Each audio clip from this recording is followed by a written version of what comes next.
This demonstration does two things. The first is that it shows the development of a thermocline, and the second is that it shows how an internal seiche can develop. An internal seiche is a rocking of that thermocline, and it simulates what happens in an El Nino. If you look at the graph, that is a thermal profile of the tank. What we did to set this up was we filled the tank with water and put ice in it to cool it down to around 5 or 6 degrees Celsius, right around 45 degrees Fahrenheit.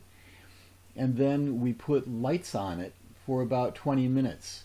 The light shining down on the water is absorbed by the water and warms up the upper layer of the water.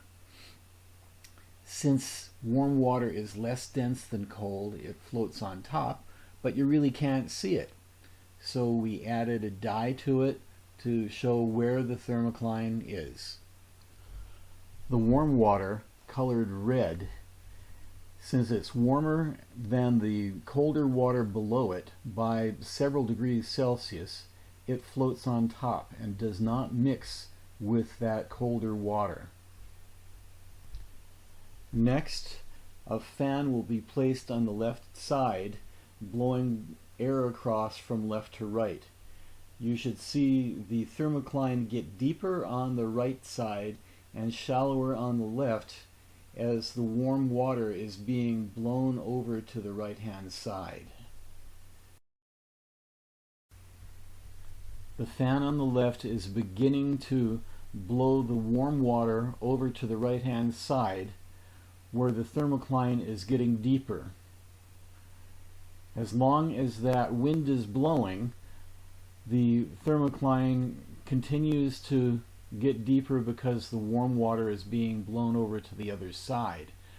When the wind stops, the thermocline will level out because the dense water is pushing up from below, trying to level things out, but it keeps going and the thermocline begins to tip the other direction.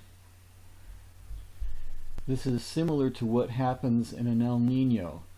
The deep warm water becomes unstable and the cold water pushes up on it, forcing it to slosh across the Pacific, and eventually it builds up on the other side and sloshes back the other way towards the west.